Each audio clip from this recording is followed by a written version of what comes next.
চল স্যার, গতকাল এই চোরটা চেয়ারম্যান সাহেবের বাড়িতে চুরি করতে গিয়ে ধরা পড়েছিল। 12:30টার মধ্যে কোর্টে চালান করে দাও। জামাই বাবাজি, আপনি এখানে?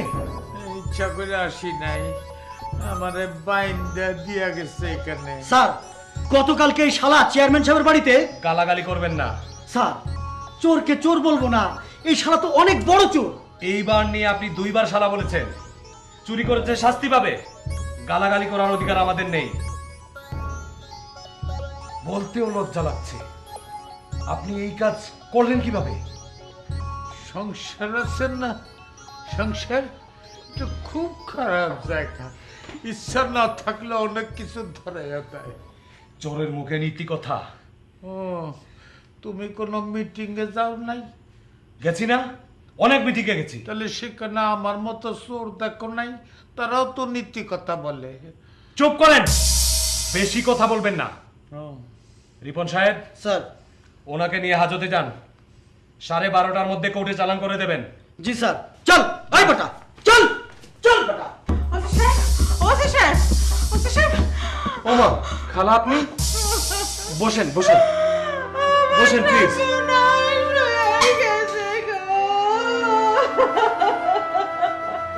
কি হয়েছে খালা?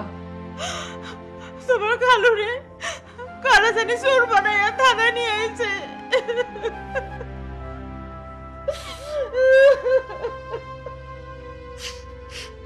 তোমার খালু এখন কই?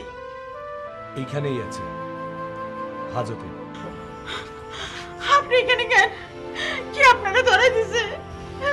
কিসমত। কিসমত? ওই হারামির বাচ্চা কেডা? কই থাকে? আমার লোকেই থাকে। এসব কি কোন আপনি? জমু জমেলা, কপালের লিখন না যায় খণ্ডন। এতদিন গোপনে গোপনে যে কাজ করে সংসার চালাইছি, আস্থা প্রকাশ হয়ে গিয়েছে। এসব আপনি কি কইতেছেন? আমি তো কিছুই বুঝতেছি না, কি প্রকাশ পাইছে? এটার ভিতরে কারা থাকে? কারা আবার? চোর? হ্যাঁ, উনি চোর। চেয়ারম্যান সাহেবের বাড়িতে চুরি করতে গিয়ে উনি ধরা পড়েছে। এসব কথা তুমি বিশ্বাস করো না, নিশ্চয়ই কেউ আমাকে লোকে শত্রুতা করছে। কেউ শত্রুতা করে নাই খালা। চেয়ারম্যান সাহেব তার নিজের লোক নিয়ে থানায় দিয়ে গেছে। এসব তুমি কি কইতেছো?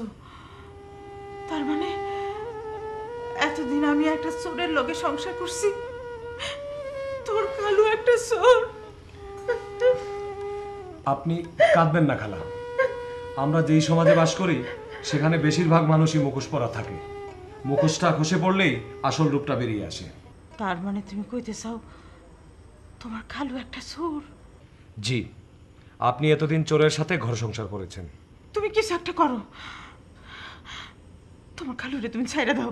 মাত্র 2 দিন আগে এই থানার দায়িত্ব আমি পেয়েছি। খালো চোর জানলে এই থানায় আমি বদলি হয়ে আসতাম না। এখন কি হইব বাবা? খালা, আপনি চিন্তা করেন না তো। সালোয়ার কামিজ প্যান্ট শার্ট চুরি করেছে, বড় জোর 6 মাস জেল হতে পারে। এই 6 মাস আমার সংসার কি চালাইব? নাতিটা শহরে লেখাপড়া করে, তারে মাসে মাসে গিয়ে টাকা পাঠাইব। খালা প্লিজ প্লিজ, আপনি অস্থির হয়েন না। মাত্র বদলি হয়ে এসেছি, 1 বছরের আগে ট্রান্সফার হওয়ার কোনো সম্ভাবনা নেই। আপনার সংসারের পুরো দায়িত্ব আমার। খালু বের হয়ে আসলে দেখা যাবে। তোমার খালু কবে ছাড়া পাইব? ওই যে বললাম না, বড় জোর 6 মাস।